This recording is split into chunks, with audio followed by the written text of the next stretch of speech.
안녕하세요. 이중생활TV입니다.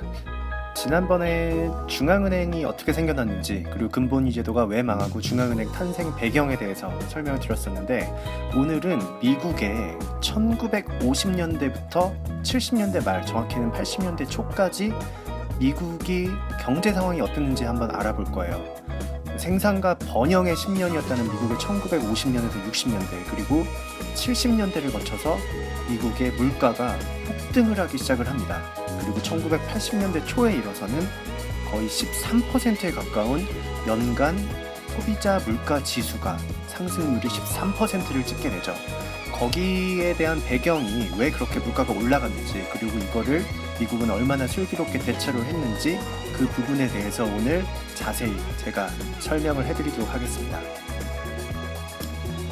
일단 세계대전 이후의 상황을 좀 알아야 돼요. 미국이 세계대전에 참전을 했고 2차 세계대전이죠. 그 이후로 미국은 굉장한 강대국으로 성장을 하게 됩니다. 정말 많은 부와 명예를 누리게 되죠, 미국은. 근데 미국이 2차 세계대전을 그 시점으로 많은 부를 누린 건 사실이지만, 다른 한편으로는 국가 채무에 대한 문제점도 굉장히 고민이 많았었어요. 왜냐면은 뭔가 시장을 이렇게 급격하게 무기도 빨리 생산을 해야 되고 이러다 보니까 국가 채무가 많이 늘어난 거예요. 그 당시에 보면은 이제 미국에서 이제 발행한 채권을 사라, 그래야 이제 우리가 전쟁에서 승리할 수 있다, 이런 광고도 있기도 했었죠. 어쨌든 국가 채무가 계속적으로 늘어나다 보니까 이자 지급에 대한 고민이 생길 수밖에 없었어요, 미국은. 그래서 이러한 국가 채무 수준을 조금 유지하기 위해서 어쩔 수 없이 저금리를 유지하게 됩니다. 그만큼 이제 줄 돈을 조금 줄이겠다는 거죠. 저금리를 유지하기 위해서 미국 정부는 연방준비제도에 압력을 어느 정도 행사를 했다는 게, 저금리를 유지를 하다 보면은 가장 큰 문제점이 하나 있죠. 바로 인플레이션이 유발될 수가 있다는 겁니다. 인플레이션에 대한 심각성은 정부하고 이 연준이 모두 다 인식은 하고 있었지만, 그걸 어떻게 이렇게 딱딱 끊어서 연준이 뭔가 독립성을 강화해서 강하게 밀어붙일 만한 그런 법적인 장치는 없었어요. 근데 드디어 1951년이 되면서 연준이 독자적으로 정책 금리를 결정할 수 있도록 허용을 해주는 그런 협약이 합의가 됩니다. 미국 정부와 그 다음에 그 재무부와 연준이죠. 재무부와 연준이 협약을 하는데, Fed Treasury Accord라고 하는데, 이게 이제 협약이 이루어진 것 자체는, 그 배경을 조금 살펴보면 인플레이션이 정말 위험하다, 정말 심각할 수가 있다라는 걸 어떻게 보면은 연준과 정부가 암묵적으로 동의를 했기 때문에 이런 게 통과를 할 수가 있었던 거죠.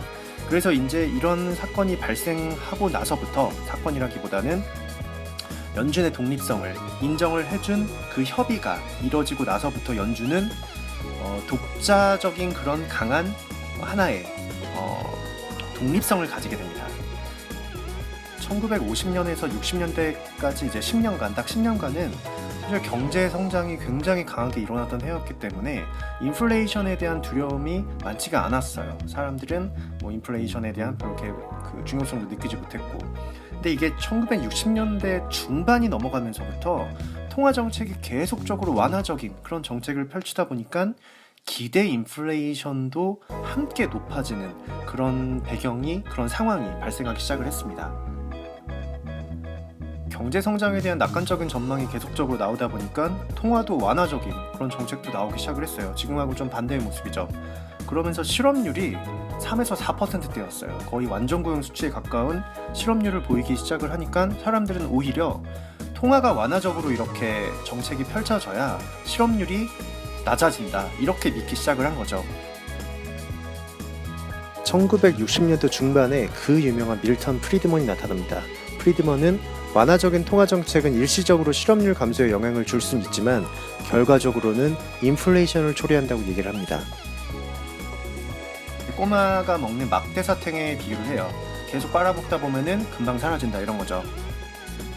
완화적인 통화 정책이 실업률을 낮추는 게 사실 결과적으로는 과도한 인플레이션을 초래할 수가 있다. 그리고 인플레이션은 언제 어디서나 화폐적 현상으로 발생할 수 있다라는 논리를 펼쳤던 게 밀턴 프리드먼이었습니다. 미국의 물가 상승률이 본격적으로 치닫기 시작을 한 게 1965년부터 74년 약 10년간이에요. 그때 이제 2%도 안 되는 물가가 거의 6%를 뚫고 올라갑니다. 그 중간에는 이제 닉슨 대통령이 37대 대통령으로 취임을 해요. 정확히는 69년에서 74년까지. 근데 이 닉슨이라는 양반이 정말 어마어마한 사건을 일으킨 장본이기도 해요. 이때 닉슨 대통령은 가격 통제 정책을 펼칩니다.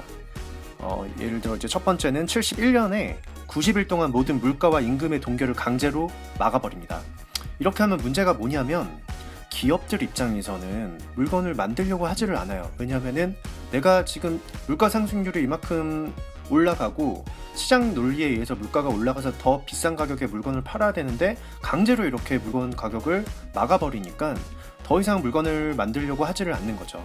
그러다 보니까 문제점은 일단은 첫 번째는 시장이 지금 어떤 상황인지를 알 수가 없는 거예요. 시장 경제 하에서 뭔가 이제 모니터링을 해야 되는 게 그걸 알 수 없는 거. 그리고 두 번째는 가격 통제가 영원할 수 없는 거죠. 이 통제가 풀리면 풀리는 즉시 바로 가격은 용수철처럼 튀어오를 수밖에 없습니다. 그렇기 때문에 이런 이제 인위적인 정책만으로는 이 가격을 잡을 수 없다는 거, 정말 이거는 말도 안 되는 그런 정책이기도 했죠. 게다가 이 당시에 어떤 일이 또 일어났냐면 1973년도 10월이죠. 이제 중동에서 용키푸르 전쟁이 일어나요. 이 전쟁이 일어나면서 오펙이 석유 수출을 금지를 하게 되면서 유가는 거의 4배 가까이 뜹니다. 또 중간에는 베트남 전쟁이 있었어요. 베트남 전쟁도 있었기 때문에 적자가 확대되던 그런 시기였는데 닉슨의 이런 이제 가격을 통제하는 그런 정책은 식료품 풍기 현상을 일으키기도 했고 가스가 모자르는 현상을 일으키기도 해요. 왜냐하면 기업들이 더 이상 물건을 팔려고 하지를 않기 때문에.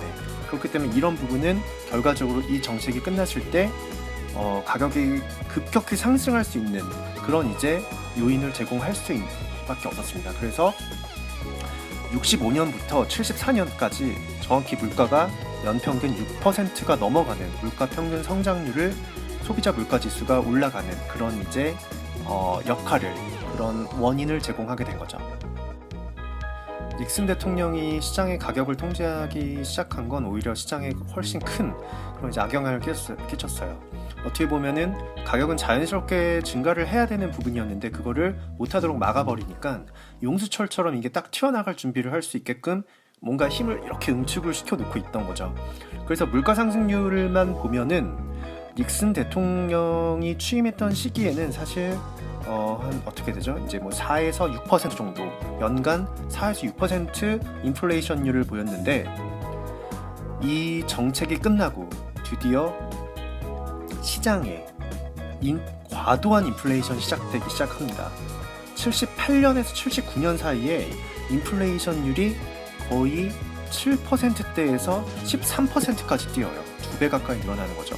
그만큼 그동안 이제 잘못된 정책을 반영을 했던 게 시장에서 풀리기 시작을 하면서 이런 이제 부작용이 발생하기 시작을 한 겁니다. 그래서 1979년, 80년도에는 13%에 가까운 어마어마한 정말 그런 물가 상승률을 매년 물가가 13%씩 오르는 거예요. 굉장히 두려운 일이죠.